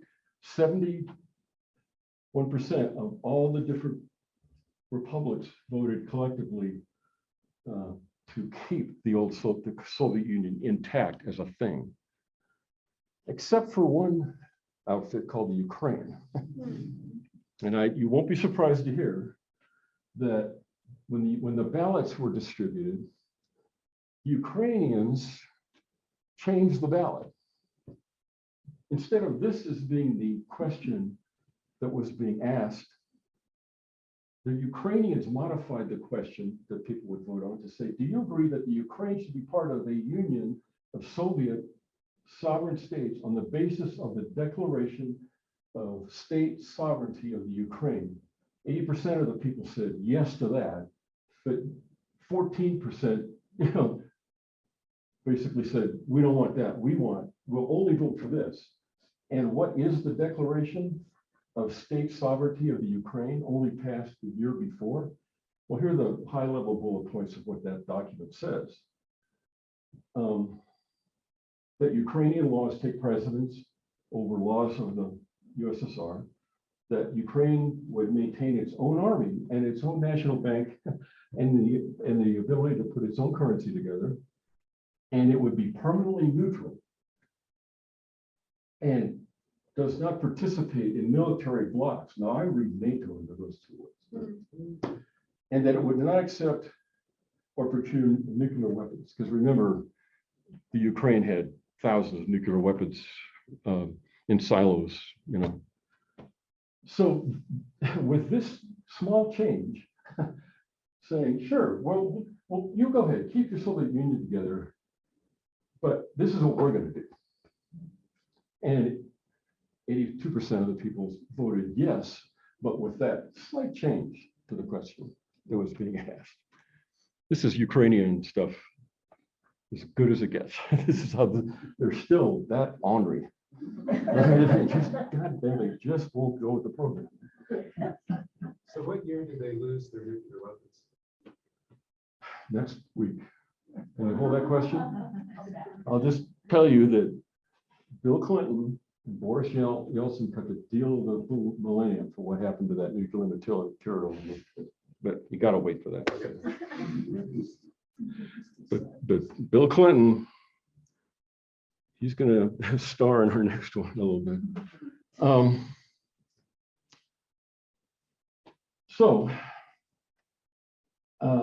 We now have a guy who's not a communist running the biggest republic, the Russian one. And in August 91, the hardline communist guys that are still lurking in the shadows everywhere launch a coup. You may have heard this coup. And it was these, this thing is so sensitive. It's just these old guys that used to be heads of the old Communist Party. They launch a coup one fine day, and they roll a bunch of tanks into Leningrad, if you might remember this. And the people surround it and basically take over, right? Put flowers in the guns of the tanks and take over the tanks. And the guys that are running the tanks give up and surrender and say, and Yeltsin, of course, famously steps on one of the tanks and denounces the coup, puts down the coup, and that coup thing didn't. And at the same, very soon there, during all this, Gorbachev is exiled to his dacha in near the Black Sea somewhere, like happens to all these guys. So the coup only lasted 2 days. It failed. And in November 91, Yeltsin issues a decree banning all Communist Party activities on Russian soil everywhere. So on December 26, 1991, these accords called the Belosheva Accords was signed. And look whose flag is that? That's familiar? So the three most important states that are needed to dissolve the Soviet Union were the Ukraine, which was the richest one and the biggest one and had the most resources in the whole system, and Belarus, that's this flag, this guy, and Yeltsin. So remember that the referendum that was asked about the whole population of the whole country said, do you want us to keep it together or not? 71% of the people said, we don't want you to dissolve the Soviet Union. But they did anyway. I mean, Yeltsin got the two most powerful republics other than his own, And actually, the Baltic states asked to secede first, and they were given that, because here's that quote out of the Article 72 of the Soviet Constitution. Soviet republics have the right to secede freely from the Union. It's been there since 1922. And finally, actually, the Baltic states said, we're doing that. And of course, these guys are they're in no mood to like stop them. So actually, the first people that walked away from the Soviet Union was Latvia, Lithuania, and Estonia. But then he gets, in December, he puts Ukraine and Belarus together with him. And they signed this piece of paper. And then just a few days after that, a lot of the smaller republics all jumped in. But when they signed that piece of paper on the night of the 25th of December, 1991, that was it for the Soviet Union. And Gorbachev had to step down because there was no Communist Party anymore, it didn't exist. So all during this, what happened to the church? What was going on with religion? Well, of course, it had been severely repressed, right? Remember Khrushchev put all those anti-religion laws in place? And all through the Brezhnev years, if in St. Petersburg, if there was, I don't know, 35 big, beautiful Russian Orthodox churches and cathedrals, 2 of them were left open during all those years, and 1 synagogue in the whole place was left open. That didn't change until Gorbachev actually started reopening the churches again. So religion was repressed this whole period. Well, it was, I mean, atheism was the religion. Remember, we talked about.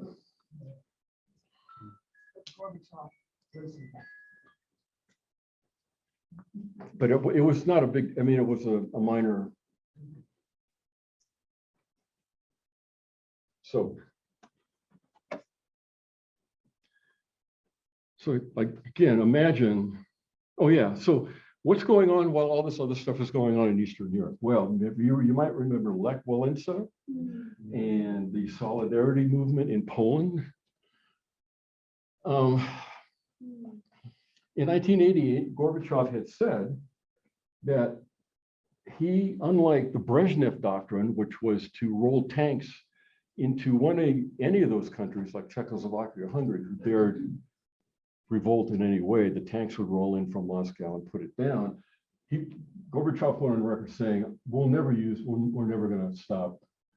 If you guys want to leave the Soviet Union, because they're not part of the Soviet Union, but they're captive. But and of course, that led to fall of the Berlin Wall, and it was just the dominoes all fell over immediately with the Poles starting. But all these countries were free to go back in 89. And then again, 89 is when the East Germans pulled down the wall. And it was encouraged by Gorbachev. He had his hands full in Russia. He had no interest, resources, or inclination to keep all of these countries under the communist rule. He just said, see ya. That's 120 million people that are now free from Soviet, So when they signed that piece of paper on the 25th of December, 14 new independent sovereign countries were created. Russia's population is cut in half. The Red Army, which was stationed in every one of those countries, well, now they're countries, independent sovereign countries. What do? Right? No mission, no enemy, no flag, no anthem. I mean, when you woke up on the 26th of December and looked out the Kremlin, you saw the tricolor Russian Republic flag, and the hammer and sickle just wasn't flying anymore. That night they took it down, never went up again. I mean, you can kind of grok that in your head, but I don't know how you process that if you're in the Red Army and your dad was in the Red Army and your father died fighting for Stalingrad against the Nazis that are as part of the Red Army. Now the Red Army, I mean, Yeltsin never really kind of dealt with, what do you do with things like our army? let alone the nuclear weapons that are on the ground everywhere. This is all, we'll get to that later stuff. So, and all these new countries, you know, the Soviet Union, 30 million people died in World War II defending all that land. And now they're not part of the country anymore. They're independent sovereign countries. Your grandfather died or something. I mean, in Ukraine alone, 1.6 million Ukrainians and Russians died at the hands of the Nazis. Most of the Nazi incursion into Russia was in the Ukraine, because that's where the food was. That's where the breadbasket of the whole world was. So, and we'll get next time what happened to all those ICBMs. But what do words like patriotism mean now, right? When in one night this happens, again, I'm trying to understand the psychic effect on citizens of Russia who said they wanted to keep the Soviet Union together, voted for it, first time they'd ever voted, and then they took it apart anyway. So you think they got a problem? You think they're confused? I mean, so I showed you this page, this slide at the very first meeting, and I want to, this is out of that book, Secondhand Time, that one of you guys, where if you took all of the three main, let's just call them constituencies in Russia, and now this disconnected, decomposed Russia, and you tried to categorize them in some way, I think you start with, what do you do with the old veterans of the Great Patriotic War against Hitler and all the veterans who fought for the hammer and sickle, and it was their life and their mission to defend it for generations, and then it's dissolved. And they didn't just dissolve the Soviet Union, they criminalized the communists. Remember, Yeltsin walked away from the Communist Party. This ideology that you had given your entire life over to, and probably 3 generations worth, it's not just gone, but it's being marginalized. Oh, those damn communists. I mean, so anyway, I'm not going to read this, these are the words of one of these guys who is describing what it felt like in your heart when you realize one fine day you don't have a country anymore. Your country, I mean, I don't know what this new one is, but it sure as hell isn't the one I fought for. So what do you do with these people? What do you do with veterans that their uniform is now on the black market because it's a joke? I mean, everything's, anyway. Now that's one big constituency, the people that will forever wish that the old Soviet Union had stayed intact and are just decimated by the fact that it just went away. And then there's the flip side of that, which is all the people, young people mainly, it's like those goddamn communists and KGB goons, I hate them. Soviet history is the KGB, the Gulag, forced famines, labor camps, mass execution, you know, this is what, that's gone. My God, in my generation, all of that is now gone in ancient history. Good riddance, right? The color red wants me to throw, I consider Stalin as bad as Hitler. Anyway, there's a lot of people, unlike the old guard, the old folks, that I mean, they never could have imagined in a million years that in their generation, the Soviet Union would just go away one night. And they're like having the celebration of the millennium there. And then there's kind of the third constituency, or I don't know what to call that, a group. There's only one way out now. We have to return to socialism, but it has to be Russian Orthodox socialism. It's a complete reversion back to the old orthodoxy of the czars in the 17th century, 18th century, I mean, all the way back. As far as remember when we went back to the creation of Kievan Rus and the adoption of the Eastern Orthodox Church, remember, back in 988 AD and all that, right? And that Russia, after the fall of Constantinople and the whole Eastern Orthodox Church was destroyed by the Turks, 14 something, that Russia was now the third Rome and the only protector of Christianity left in the world. This is what those people want to go back to. They don't want to look to the West. They're not looking for freedom. They're not looking to become part of Europe, which is all open to them now. Communists are gone. Soviet Union's gone. Hey, European Union, sign us up. I mean, they want to go back to this idea where the Russian idea has nothing whatever to do with the American dream. We chauvinist, arrogant Americans think, oh, finally, they're gonna love us. Man, freedom, it's a new day for all you people. Celebrate, because it's America. I mean, we're gonna turn you into America. Well, we'll see how that goes next week. But I'm just saying, a lot of people, and it's not a surprise, right, that just revert back to where they just want to go back to the world of Orthodox belief. And because everything they've ever experienced has been this gigantic train wreck between the communists and then the loss. I mean, and it's natural. And this is a lot of people. And so if you ask today, why the hell aren't they revolting against Putin? I mean, why aren't they all in the streets? And why are the Russians have such a profound identity crisis that echoes from this time. This was only a few minutes ago, if you think about it, in the arc of history, 1991. I mean, come on, that was a few minutes ago. And how is any leader of this thing called Russia now deal with it? Well, Putin, you can see how Putin's doing. Putin has wrapped himself in this, right? He's now head of the Orthodox Church. He's letting, his deacons in the church preach his style of family values is back, right? And everything the West is doing is decadent.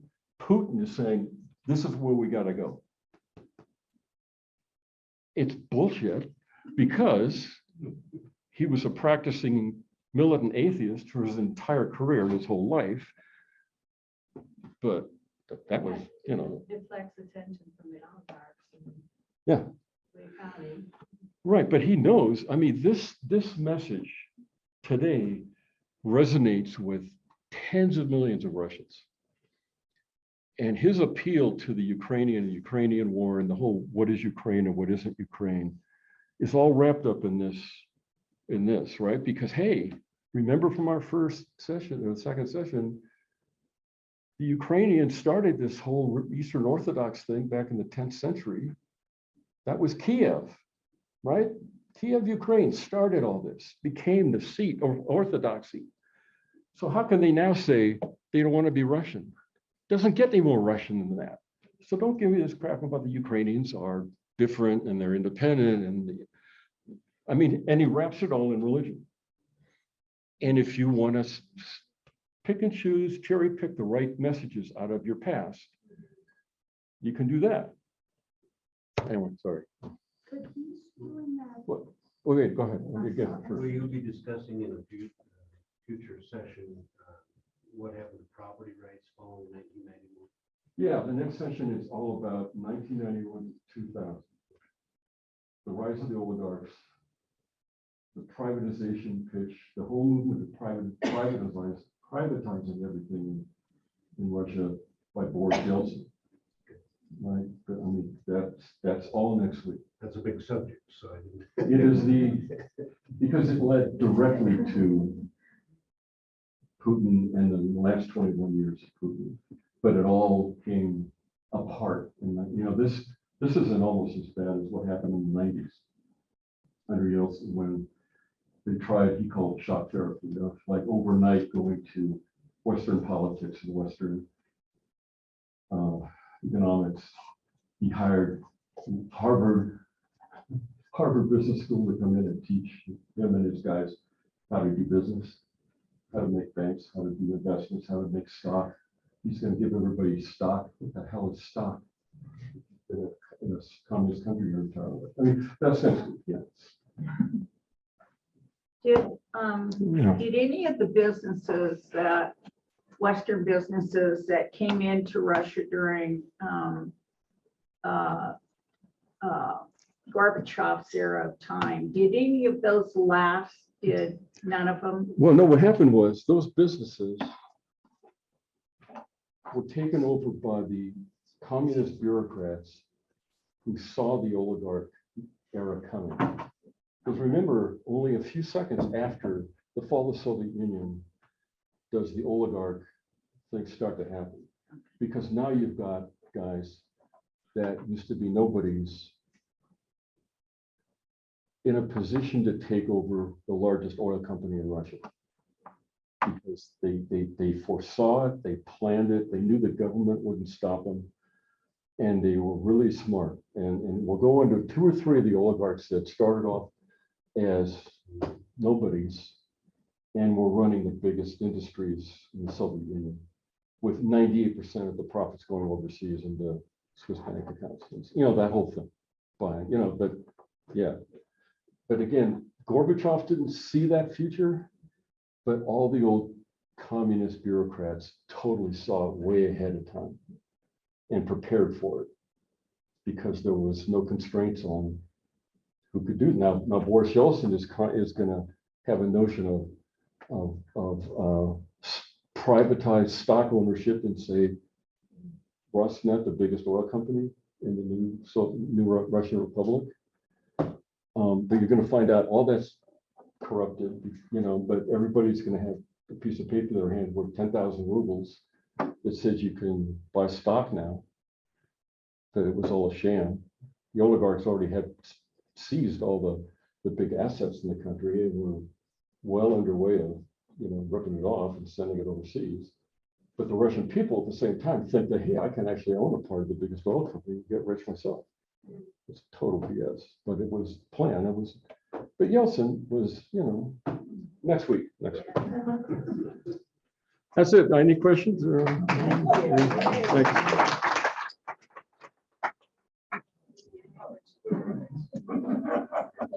I know it could. Very similar to what Right. Is that very similar to what Hitler did? Hitler did the same thing. I'm kind of new to the government thing, so it's. I'm sorry, what's your Isn't this something very similar? And maybe it's common for things through history to repeat itself, but didn't Hitler also kind of marry himself to Protestantism and tell the Germans we're going to make the country brotherhood of Christians and unite the country, similar to. You know, I'm not familiar with that, but I've never studied. And then last week, I think Putin actually quoted quoted scripture Oh, to yeah. the Russian people Oh, yeah. that he was going to bring back this Orthodox. He does it all the time. And then we have things happening in our own country where we're trying to marry religion to government again, Right. which is very disturbing. But see, for the whole history of Russia, even for centuries, there's never been the slightest notion of the separation of church and state. The church has always been kind of a ministry of the state, totally controlled and paid for by the state. That goes back to the 15th century, and it's nothing different now. It's always been, I think, that's a really alien thing for us to think about. And we try to, I mean, we were founded based on the opposite of that, right? Just read Benjamin Franklin and any of those guys, right? But yeah, it's just that in this model, it's just totally 180 degrees different. And that's why the patriarch of the Russian Orthodox Church has totally blessed in every way the invasion of Ukraine. No matter how many war crimes they commit, they don't. It's okay. It's okay. All you believers, it's a good thing that we're invading them. It's a good thing. And that's coming from the top of the church, which is coming directly out of Vladimir Putin's mouth. Yeah. But the church is his megaphone. Church is how he communicates whatever myth he wants to tell about Ukraine or the invasion or it's not a war, it's a special military operation, you know, all that crap. It goes right into the Sunday sermon in the church. And there's millions of people that totally believe it because they're believers. And that's one of the most powerful constituencies that Putin has. And most of those, the leaders of the Russian Orthodox Church, particularly the one out of Moscow, who's the biggest, worst one, he's an ex-KGB agent. He worked alongside Stalin. He worked with Putin in East Germany before the wall came down in Germany as a KGB agent. He's been running the Russian Orthodox Church, Patriarch of Moscow now for 28 years. KGB agent, right? About 40% of all the church leadership across the Russian Orthodox Church are ex-KGB. Wow. Say that number, They're all 40%? 40%. They're all Putin guys from the old days, right? When he and all these guys were in the KGB back in the day. I mean, you know, this goes deep. So, anyway. Thank you. That was fabulous. Again, I have a pretty big, I hope it's a quick question. The database of the people that were killed at the memorial, Yeah. where do you find that? I I'll have to look it up. I can't remember it. I mean, I just, it's been a while. And the only reason I'm asking I'll is try to that bring that. I have a family legend in our family is that our great-grandfather was killed in a church by the Bolsheviks and stuff. So I thought, well, I'd be interested to see if I can find his name. It would. And I can follow up with some. other No, people. But anyway, I can show you how to get to those databases. You can, yeah, again, it's all in Russian, I think. yes, that's a problem. But it's So worth a was my shot. mother's birth certificate. So there you It's go. worth a shot, you know? Just real quick, I struggled a little in that I don't know if I take things literal, but you made one statement that like happiness is not about money, and there was something else. Well, this thing at the end. Yeah, it was the Well, end. let's take a look at that. It, I take that was like the very, No, let's look at that, because that's really, whoops, wait a minute. So my time didn't come up to did it? right, I that, can't do it. I just, but I can't control myself. Whatever it takes to stick to the time. I don't know. It's just hopeless. but that, Yeah. Go ahead, I'm sorry. oh, well, no, I'm, We'll talk soon. I'm sorry, I didn't mean that. No, but is that what you were That's referring to? what I'm referring to, like Russia cannot live without Christ. Did he really mean that? Well, those are just regular people talking. Because for most of their generation and 3 generations before, atheism was the only thing. Religion was outlawed completely. Right, So, but this is coming from, say, the older Yes. values that somehow were secretly yes, passed down. right, and secretly practiced. Okay. Even through all those years of Soviet communism, many common people had an altar to the church and icons in their houses secretly. Many people, they couldn't overtly fight the thing that said atheism is now the religion and all religions are banned. That doesn't mean people adhere to that. They secretly maintain their religion. And there might be one church in their city you could actually go to that was still open. The other 20 are closed, but there's still one open. So it was kept alive. But Oh, big secretly, time. okay, Yeah, because there were Okay. so many anti-religious laws that you could get arrested for. But like many things back in those days, things were done secretly, and but people do. People are, oh, well, they'll do whatever it takes. and I mean, we all struggle with different things, and some of us have to be, I have to be real careful because they have to take things literal. Right. And people used to joke with me, I worked for Indian Hostess. The worst thing somebody would say to a nurse, health care is personnel wants to see you. Okay. I believe them. Yeah, sure. Well, I go over there and they say, what are you doing over here? And it was just people kidding me. Yeah. That's why that human just, Oh, yeah. sometimes it comes, and I didn't mean to keep you on that. But some of you,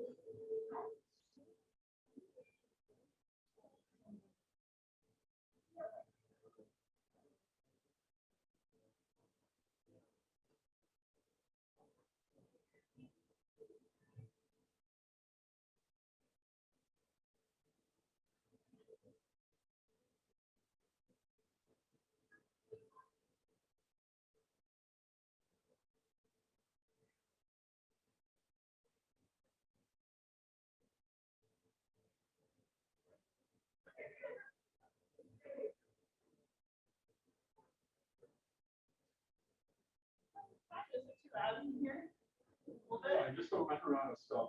No, you're good. Ooh, it's warm in here. Okay. I haven't touched it. No, you're good. Sorry, they didn't have enough people. So that is hilarious.